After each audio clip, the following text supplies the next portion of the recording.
അറബിക്കടലിനക്കരെ ഒരു മരുഭൂമിയിലെ മുറിയിലിരുന്ന് സത്യൻ ഫോണിൽ നോക്കി ചിരിച്ചു. അവന്റെ ഫോണിന്റെ സ്ക്രീനിൽ ഭാര്യ പ്രിയയും മകൻ അപ്പുവും ചിരിക്കുന്ന ഒരു ചിത്രമാണ്. അപ്പുവിനെ എടുത്ത് പ്രിയ ചിരിക്കുമ്പോൾ ആ സ്നേഹത്തിന്റെ ചൂട് സത്യന്റെ ഹൃദയത്തിൽ നിറഞ്ഞു. നാട്ടിൽ നിന്ന് പ്രിയയുടെ കോൾ വരുമ്പോൾ അവൻ എല്ലാ ക്ഷീണവും മറക്കും. അവരുടെ സംസാരം മണിക്കൂറുകൾ നീളും. അപ്പു ഉറങ്ങിയോ പ്രിയേ? അവൻ സ്നേഹത്തോട് ചോദിച്ചു. ഉറങ്ങിയേട്ടാ. ഉറങ്ങുന്നതിനു മുമ്പ് ഒരുപാട് കഥകൾ പറഞ്ഞു. ഏട്ടന്റെ വിശേഷങ്ങൾ ചോദിച്ചു. ഞാൻ അടുത്ത മാസം വരുമെന്ന് പറഞ്ഞില്ലേ? അവൻ ഒരുപാട് കളിക്കോപ്പുകൾ കൊണ്ടുവരും. സത്യന്റെ വാക്കുകളിൽ സന്തോഷം നിറഞ്ഞു. ഏട്ടൻ കഷ്ടപ്പെട്ടുണ്ടാക്കുന്ന പണം കളിക്കോപ്പുകൾക്ക് വേണ്ടി കളയണ്ട. ഞങ്ങളിവിടെ സന്തോഷമായി ഇരിക്കുന്നുണ്ടല്ലോ. പ്രിയയുടെ ശബ്ദം ഒരു പാട്ടുപോലെയായിരുന്നു. ഗൾഫിലെ ചൂടിൽ ഉരുകിത്തീരുമ്പോഴും സത്യന്റെ മനസ്സ് നിറയെ ഭാര്യയും മകനുമായിരുന്നു. അവരില്ലാത്ത ഓരോ നിമിഷവും അവനൊരു യുഗമായി തോന്നി. നാട്ടിലൊരു ചെറിയ വീടും നല്ലൊരു ജീവിതവും ഉണ്ടാക്കുക എന്നതായിരുന്നു അവന്റെ സ്വപ്നം. പ്രിയയോടുള്ള അവന്റെ സ്നേഹവും വിശ്വാസവും അത്രമാത്രം ആഴമുള്ളതായിരുന്നു. അവനെ വിളിച്ച് പ്രിയ ഓരോ ദിവസത്തെയും വിശേഷങ്ങൾ പറയുമ്പോൾ അവന്റെ മനസ്സ് നാട്ടിലെ വീട്ടുമുറ്റത്ത് പറന്നു നടക്കുന്നതുപോലെ തോന്നി. അപ്പുവിന്റെ കുഞ്ഞു കുറുമ്പുകളും പ്രിയയുടെ ചെറിയ പിണക്കങ്ങളും അവന്റെ ജീവിതത്തിലെ ഏറ്റവും വലിയ സന്തോഷങ്ങളായിരുന്നു. അവർ ഒരുമിച്ച് കഴിച്ച ഭക്ഷണങ്ങൾ, തമാശകൾ പറഞ്ഞ നിമിഷങ്ങൾ, അപ്പുവിനെ സ്കൂളിൽ കൊണ്ടുപോയ ദിവസങ്ങൾ, എല്ലാ ഓർമ്മകളും ഒരു മധുരമായ പാട്ടുപോലെ സത്യന്റെ മനസ്സിൽ നിറഞ്ഞു. അവന്റെ ലോകം അവരായിരുന്നു. പ്രിയയെ അന്ധമായി വിശ്വസിച്ചു. പ്രിയയെയും മകനെയും സുരക്ഷിതമായി നിർത്തുകയെന്നതായിരുന്നു അവന്റെ ജീവിതത്തിലെ ഏക ലക്ഷ്യം. അടുത്ത മാസം നാട്ടിലേക്ക് പോകാൻ ടിക്കറ്റ് ബുക്ക് ചെയ്ത സന്തോഷത്തിൽ അവൻ ഉറങ്ങാൻ കിടന്നു. നാളെയെക്കുറിച്ചുള്ള സ്വപ്നങ്ങളിൽ അവന്റെ മനസ്സ് നിറഞ്ഞു. തന്റെ പ്രിയപ്പെട്ടവരെ നേരിൽ കാണാൻ പോകുന്നതിന്റെ സന്തോഷത്തിൽ അവൻ പുഞ്ചിരിച്ചു. സത്യന്റെ ജീവിതത്തിലേക്ക് ദുരന്തം ഒരു പേമാരി പോലെ കടന്നുവന്നു. അവൻ ഗൾഫിൽ നിന്ന് നാട്ടിലേക്ക് പോകാൻ ഒരുങ്ങിയിരിക്കുമ്പോഴായിരുന്നു ആ ഫോൺ കോൾ വന്നത്. സുഹൃത്ത് സുനിലായിരുന്നു അത്. അവന്റെ ശബ്ദമിടറി. വാക്കുകൾ മുഴുമിക്കാതെ അവൻ എന്തൊക്കെയോ പറഞ്ഞു. സത്യൻ ഞെട്ടിപ്പോയി. അപ്പൂനെന്തോ അപകടം പറ്റിയെന്ന് അവന് മനസ്സിലായി. അടുത്ത വിമാനത്തിൽ തന്നെ അവൻ നാട്ടിലേക്ക് തിരിച്ചു. സത്യൻ വീട്ടിലെത്തുമ്പോൾ അവന്റെ ലോകം മുഴുവൻ തകർന്നുപോയിരുന്നു. വീടിനു മുന്നിൽ ആളുകൾ കൂടി നിൽക്കുന്നു. അകത്ത് പ്രിയ ബോധരഹിതയായി കിടക്കുന്നു. സുനിലിന്റെ മുഖം ദുഃഖം കൊണ്ട് നിറഞ്ഞിരുന്നു. അവൻ സത്യന്റെ തോളിൽ കൈവച്ച് സമാധാനിപ്പിക്കാൻ ശ്രമിച്ചു. എന്താടാ സംഭവിച്ചത്? സത്യൻ വിതുമ്പി. പുഴയിൽ കുളിക്കാൻ പോയതായിരുന്നു. കാൽവഴുതി വീണതാണ്. സുനിൽ കഷ്ടപ്പെട്ടു വാക്കുകൾ പുറത്തെടുത്തു. സത്യൻ അകത്തേക്കോടി. മകന്റെ ചേതനയറ്റ ശരീരം കണ്ട് അവൻ തളർന്നു. നിലത്തേക്ക് വീണു. പ്രിയയുടെ നിലവിളി മുറിയിൽ അലയടിച്ചു. അവർക്കുവേണ്ടി കരയാൻ പോലും സത്യന് കഴിഞ്ഞില്ല. അവന്റെ കണ്ണുനീർ വറ്റിവരണ്ടുപോയെന്നവന് തോന്നി. ദിവസങ്ങൾ കടന്നുപോയി. അപ്പുവിന്റെ ഓർമ്മകളിൽ സത്യൻ ജീവിച്ചു. അവന്റെ കുഞ്ഞുടുപ്പുകളും കളിക്കോപ്പുകളും സ്കൂൾ ബാഗും അവൻ ഹൃദയത്തോട് ചേർത്തു പിടിച്ചു. പ്രിയയുടെ ദുഃഖം അവൾക്ക് താങ്ങാൻ കഴിയുന്നതിലും അപ്പുറമായിരുന്നു. അവൾ അധികം സംസാരിക്കാറില്ല. ഭക്ഷണവും വേണ്ടത്ര കഴിക്കാറില്ല. അവൾ നിശബ്ദയായി ഒരു കോണിൽ ചടഞ്ഞുകൂടിയിരുന്നു. പ്രിയേ, എനിക്കറിയാം ഇത് താങ്ങാൻ കഴിയില്ലെന്ന്. പക്ഷെ നമ്മൾക്ക് വേണ്ടി ജീവിച്ചേ പറ്റൂ.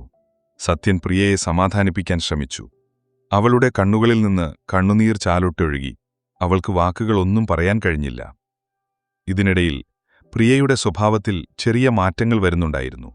ദുരന്തം സംഭവിച്ച ദിവസങ്ങൾക്ക് ശേഷം പ്രിയ പതിയെ സാധാരണ ജീവിതത്തിലേക്ക് മടങ്ങിവരുന്നതുപോലെ തോന്നി. ഇത് സത്യൻ ശ്രദ്ധിച്ചില്ല. പക്ഷേ സുനിൽ പ്രിയയുടെ പെരുമാറ്റം ശ്രദ്ധിച്ചുകൊണ്ടിരുന്നു. രാത്രികാലങ്ങളിൽ അവളുടെ ഫോൺ വിളികൾ, മുറിക്ക് പുറത്തിറങ്ങാതെയായി. ചില സമയങ്ങളിൽ അവളുടെ മുഖത്ത് വിചിത്രമായ ഭാവങ്ങൾ കണ്ടു. ഇതെല്ലാം അവനെ ചിന്തിപ്പിച്ചു. ഒരു ദിവസം സുനിൽ സത്യന്റെ വീട്ടിൽ ചെന്നപ്പോൾ പ്രിയയെ കണ്ടില്ല. എവിടെ പോയെന്ന് ചോദിച്ചപ്പോൾ സത്യൻ പറഞ്ഞു, പ്രിയ എന്റെ അമ്മയെ കാണാൻ പോയതാണ്. സത്യൻ അപ്പോഴും പ്രിയയുടെ വാക്കുകൾ അന്ധമായി വിശ്വസിച്ചു. അപ്പോൾ സുനിലിന്റെ മനസ്സിൽ ഒരു സംശയം തോന്നി. അവൻ ഉടൻ തന്നെ സത്യന്റെ അമ്മയെ വിളിച്ചു. സുനില, ഞാനിവിടെയുണ്ട്. എന്തെങ്കിലും ആവശ്യമുണ്ടോ? അമ്മ ചോദിച്ചു. സുനിൽ ഞെട്ടിപ്പോയി. പ്രിയ അവിടെ ഇല്ലായിരുന്നു. അവൻ സത്യനോട് ഒന്നും പറയാതെ അവിടെ നിന്നിറങ്ങി. അവൻ പ്രിയയെ പിന്തുടരാൻ തീരുമാനിച്ചു. അവൾ കാറിൽ കയറി നഗരത്തിലെ ഒരു ഹോട്ടലിലേക്ക് പോകുന്നതുവരെ അവൻ അവളെ പിന്തുടർന്നു. അവിടെ അവൾ മറ്റൊരു പുരുഷനെ കാത്തുനിൽക്കുന്നുണ്ടായിരുന്നു. അവർ കൈകൾ കോർത്ത് ഹോട്ടലിന്റെ അകത്തേക്ക് പോകുന്നത് സുനിൽ കണ്ടു. സുനിൽ തിരിച്ചു പോന്നു. അവന്റെ മനസ്സിൽ ഒരു കൊടുങ്കാറ്റ് വീശിയടിക്കുന്നുണ്ടായിരുന്നു. സത്യനോട് ഈ കാര്യം എങ്ങനെ പറയും? അവന്റെ ജീവിതം ഒരു വലിയ നുണയുടെ പുറത്താണ് നിലനിൽക്കുന്നത്. ഈ സത്യമറിഞ്ഞാൽ അവൻ മാനസികമായി തകർന്നു വീഴില്ലേ? പക്ഷേ ഒരു സുഹൃത്തെന്ന നിലയിൽ സത്യനെ ഈ ചതിയിൽ നിന്ന് രക്ഷിക്കേണ്ടത് തന്റെ കടമയാണെന്ന് അവൻ മനസ്സിലാക്കി. പിറ്റേന്ന് സുനിൽ സത്യനെ കാണാൻ ചെന്നു. സത്യ, എനിക്കൊരു കാര്യം പറയാനുണ്ട്, സുനിൽ പതിഞ്ഞ സ്വരത്തിൽ പറഞ്ഞു. എന്താടാ, എന്തെങ്കിലും പ്രശ്നമുണ്ടോ? നിന്റെ ജീവിതത്തിൽ ഇപ്പോൾ ഒരുപാട് ദുഃഖങ്ങളുണ്ടെന്ന് എനിക്കറിയാം. പക്ഷേ നീയൊരു സത്യം അറിയേണ്ടതുണ്ട്, സുനിൽ മടിച്ചു മടിച്ചു പറഞ്ഞു. സത്യൻ ഒന്നും മനസ്സിലാവാതെ സുനിലിനെ നോക്കി. സുനിൽ കഴിഞ്ഞ ദിവസങ്ങളിൽ കണ്ട കാര്യങ്ങളെല്ലാം സത്യനോട് വിശദീകരിച്ചു. അവന്റെ വാക്കുകൾ സത്യന്റെ ചെവിയിൽ മുഴങ്ങിക്കേട്ടു. എന്താടാ നീ ഈ പറയുന്നത്? സത്യൻ ഞെട്ടിയെഴുന്നേറ്റു. എന്റെ പ്രിയയെപ്പറ്റിയാണോ നീ ഇങ്ങനെയൊക്കെ പറയുന്നത്? ഞാൻ അവളെ അന്ധമായി വിശ്വസിക്കുന്നു. അവൾ ഒരിക്കലും എന്നെ ചതിക്കില്ല. നിനക്കെന്താ പറ്റിയത്? സത്യന്റെ വാക്കുകൾ സുനിലിനെ കൂടുതൽ വേദനിപ്പിച്ചു. സത്യ, ഞാൻ കണ്ട കാര്യങ്ങളാണ് നിന്നോട് പറഞ്ഞത്. നീ എന്നെ വിശ്വസിക്കുന്നില്ലെങ്കിൽ വേണ്ട, പക്ഷേ നിനക്ക് നീയായി തന്നെ ഒരു പരീക്ഷണം നടത്തി നോക്കാവുന്നതാണ്, സുനിൽ പറഞ്ഞു. സത്യന്റെ മനസ്സിൽ ഒരു തീക്കനൽ വീണു. അപ്പുവിന്റെ മരണം ഒരു കൊലപാതകമാണെന്ന് സുനിൽ വെളിപ്പെടുത്തിയില്ല. കാരണം തെളിവുകളില്ലാത്തൊരു കാര്യം സത്യനോട് പറയാൻ അവൻ ഭയന്നു. ഈ സംശയങ്ങൾ സത്യന്റെ ഹൃദയത്തിൽ വേദനയുണ്ടാക്കി. അവൻ സുനിലിന്റെ വാക്കുകളെ വിശ്വസിക്കാൻ കഴിഞ്ഞില്ല. എന്നാൽ അതേസമയം അവയെ തള്ളിക്കളയാനും അവന് കഴിഞ്ഞില്ല. സത്യന്റെ മനസ്സ് ഒരു തീച്ചൂളയായി മാറി. സുനിലിന്റെ വാക്കുകൾ സത്യമാണോ എന്ന് അവൻ അറിയണം. പക്ഷേ അതെങ്ങനെയാകുമെന്ന് അവൻ അറിയില്ലായിരുന്നു. ഒരു ഭർത്താവെന്ന നിലയിൽ പ്രിയയെ വിശ്വസിക്കാനാണ് അവനിഷ്ടം. എന്നാൽ സുനിലിന്റെ കണ്ണുകളിൽ കണ്ട സത്യസന്ധത അവനെ മറ്റൊരു വഴിക്ക് ചിന്തിപ്പിച്ചു. അവൻ സുനിലിന്റെ ഉപദേശം സ്വീകരിക്കാൻ തീരുമാനിച്ചു. പ്രിയയെ പരീക്ഷിക്കാൻ അവൻ തീരുമാനിച്ചു. അടുത്ത ദിവസം രാവിലെ അവനൊരു യാത്രയ്ക്ക് തയ്യാറെടുത്തു. ഗൾഫിലേക്ക് തിരികെ പോകുകയാണെന്ന് അവൻ പ്രിയയെ വിശ്വസിപ്പിച്ചു. പ്രിയയുടെ കണ്ണുകളിൽ ദുഃഖം നിഴലിച്ചു. അവൾ അവനെ കെട്ടിപ്പിടിച്ചു പറഞ്ഞു, പെട്ടെന്ന് തിരികെ വരണേ ഏട്ടാ, എനിക്ക് ഏട്ടനില്ലാതെ പറ്റില്ല. അവളുടെ വാക്കുകൾ സത്യനെ വിറകൊള്ളിച്ചു. ഈ വാക്കുകൾക്ക് പിന്നിൽ ഒരു ദുഷ്ടലാക്കുണ്ടോ? അവന്റെ മനസ്സിൽ സംശയം വീണ്ടും ഉണർന്നു. യാത്ര പറഞ്ഞിറങ്ങുമ്പോൾ പ്രിയയുടെ മുഖത്ത് യാതൊരു ഭാവമാറ്റവുമില്ലായിരുന്നു. ഒരു ചിരി പോലുമില്ല. ഒരു നുണ പോലും പറയാതെ അവൾ അവനെ യാത്രയാക്കി. എങ്കിലും സത്യൻ തിരിഞ്ഞു നോക്കിയില്ല. വിമാനത്താവളത്തിലേക്ക് പോകുന്നുവെന്ന് വിശ്വസിപ്പിച്ച് അവൻ നഗരത്തിലെ ഒരു ഹോട്ടലിൽ മുറിയെടുത്തു. സുനിലായിരുന്നു അവനോടൊപ്പം ഉണ്ടായിരുന്നത്. ഹോട്ടൽ മുറിയിലെ നിശബ്ദത സത്യന്റെ മനസ്സിനെ വല്ലാതെ വേട്ടയാടി. ഹോട്ടൽ മുറിയിലെ AC തണുപ്പിൽ അവൻ വിറച്ചു. അവന്റെ മനസ്സ് ഒരു കൊടുങ്കാറ്റുള്ള കടൽ പോലെ അസ്വസ്ഥമായിരുന്നു. അവൻ ജനലിനരികിൽ ചെന്ന് നഗരത്തിലെ തിരക്കേറിയ ജീവിതം നോക്കി. ഈ തിരക്കിനിടയിൽ താൻ എത്ര ഒറ്റപ്പെട്ടവനാണെന്ന് അവന് മനസ്സിലായി. അവന്റെ കണ്ണുകൾ നിറഞ്ഞു. മകന്റെ ഫോട്ടോ എടുത്ത് അവൻ അതിലേക്ക് നോക്കി. അപ്പോ, എന്റെ മോനെ, നിനക്കറിയാമായിരുന്നു നിന്റെ അമ്മ നിന്നെ എത്രമാത്രം വെറുക്കുന്നുണ്ടെന്ന്. ഞാൻ ഇത്രയും നാൾ നിനക്കുവേണ്ടി മാത്രമാണ് ജീവിച്ചത്. സത്യൻ ആ ഫോട്ടോയിൽ തലോടി. പ്രിയയൊന്ന് വിളിക്കാൻ അവന്റെ മനസ്സു പറഞ്ഞു. അവൻ ഫോണെടുത്തു.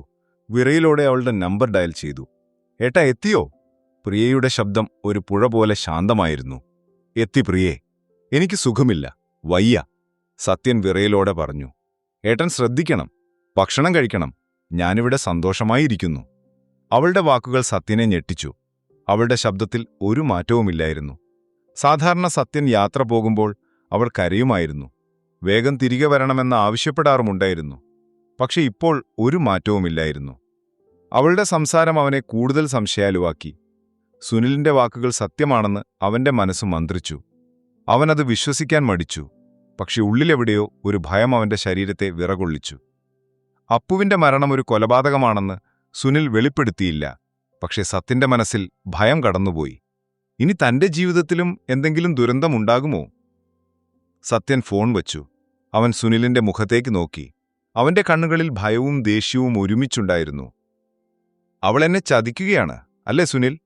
സത്യൻ വിതുമ്പി. സുനിൽ ഒന്നും മിണ്ടിയില്ല.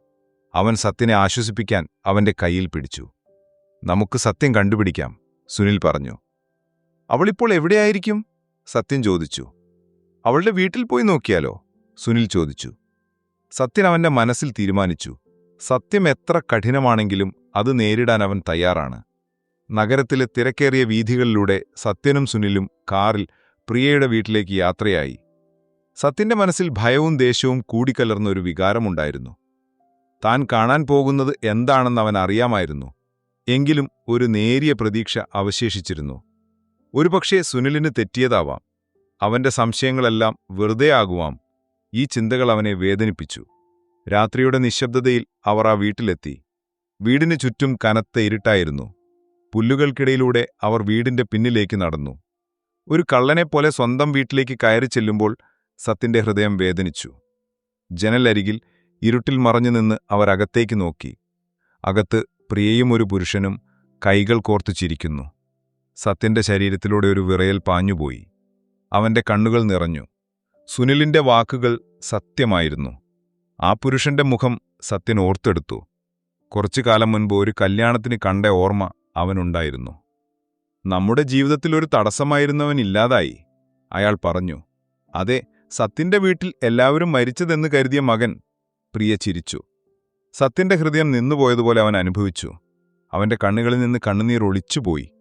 സുനിലിനെ അവന്റെ നെഞ്ചിൽ ചാരി അവൻ വേദനയോടെ നിന്നു. ഞാൻ എത്രമാത്രം കഷ്ടപ്പെട്ടാണ് അവനെ ഇല്ലാതാക്കിയത്. നമ്മുടെ ബന്ധത്തിന് തടസ്സമായിരുന്നല്ലോ അവൻ, പ്രിയ പറഞ്ഞു. നമ്മുടെ കുഞ്ഞായിരുന്നില്ലല്ലോ, അതുകൊണ്ട് എനിക്കത്ര വിഷമം തോന്നിയില്ല, അയാൾ തുടർന്നു. എന്റെ വയറ്റിൽ കിടന്നതുകൊണ്ട് എനിക്ക് ദുഃഖം തോന്നിയില്ലെന്നാരും കരുതരുത്. പക്ഷേ എന്റെ ജീവിതത്തിൽ എനിക്ക് സന്തോഷം നൽകിയവൻ അവൻ മാത്രമായിരുന്നു. പ്രിയയുടെ കണ്ണുകളിൽ ദുഷ്ടചിരി തെളിഞ്ഞു. ഇനിയിപ്പോൾ സത്യന്റെ കാര്യത്തിൽ തീരുമാനമെടുക്കണം, അവൻ തിരികെ വരുന്നതിന് മുൻപ്, അയാൾ പറഞ്ഞു. അതെ, അവനെക്കൂടി ഇല്ലാതാക്കിയാൽ എന്റെ സ്വത്തുകൾ മുഴുവൻ എന്റേതാകും. പിന്നെ നമുക്ക് ഒരുമിച്ച് ജീവിക്കാം. പ്രിയയുടെ വാക്കുകൾ സത്യന്റെ നെഞ്ചിൽ ഒരു കഠാര പോലെ തറച്ചു. സത്യന്റെ മനസ്സ് തകർന്നുപോയി. അവന്റെ ശരീരം തളർന്നു. അവൻ താഴെ വീഴാതിരിക്കാൻ സുനിൽ അവനെ മുറുകെ പിടിച്ചു. സത്യൻ വിതുമ്പി. അവന്റെ ദുഃഖം ദേഷ്യത്തിനു വഴിമാറി. ഈ ലോകത്തിൽ തനിക്ക് ഏറ്റവും സ്നേഹമുള്ള 2 പേരാണ് തന്നെ ചതിച്ചത്. മകന്റെ മരണം ഒരു അപകടമായിരുന്നില്ല, അതവരാസൂത്രിതം ചെയ്ത് നടപ്പിലാക്കിയ ഒരു കൊലപാതകമായിരുന്നു. അവന്റെ ഹൃദയം നുറുങ്ങിപ്പോയി. പ്രതികാരത്തിനു വേണ്ടിയുള്ള തീ അവൻ ലെരിഞ്ഞു തുടങ്ങി. സത്യന്റെ ഹൃദയം ഒരു ഗ്ലാസ് പോലെ നുറുങ്ങിപ്പോയിരുന്നു. ആ ഇരുണ്ട മുറിയിൽ അവനും സുനിലും മാത്രം ബാക്കിയായി. പ്രിയയുടെയും കാമുകന്റെയും ചിരി അവന്റെ കാതുകളിൽ മുഴങ്ങിക്കൊണ്ടിരുന്നു. ആ ചിരിയിൽ അവൻ കണ്ടത് സ്വന്തം മകന്റെ കൊലയാളിയുടെ ക്രൂരമായ സന്തോഷമാണ്. അവൻ സുനിലിന്റെ തോളിൽ ചാരി വിതുമ്പി. വേദനയുടെയും ദേഷ്യത്തിന്റെയും ഒരു കൊടുങ്കാറ്റ് അവന്റെ ഉള്ളിൽ ആഞ്ഞടിച്ചു. എന്താടാ നീ ഈ പറയുന്നത്? എന്റെ മോൻ, അവൻ ഒരു അപകടത്തിൽ മരിച്ചതല്ലേ? എന്റെ മോൻ അവർ കൊന്നതാണോ? അവന്റെ ശബ്ദം വിറച്ചു. സത്യ, ഞാൻ നിന്നോട് ആദ്യമേ പറഞ്ഞതാണ്, പക്ഷെ എനിക്ക് തെളിയിക്കാൻ കഴിഞ്ഞില്ല. സുനിൽ അവനെ മുറുകെ പിടിച്ചു. സത്യന്റെ മനസ്സ് ഓർമ്മകളിലേക്ക് തിരികെ പോയി. അവന്റെ മകന്റെ ചിരി, അവന്റെ കുസൃതികൾ, അവന്റെ നിഷ്കളങ്കമായ കണ്ണുകൾ, ആ രംഗങ്ങൾ അവനെ വേട്ടയാടി.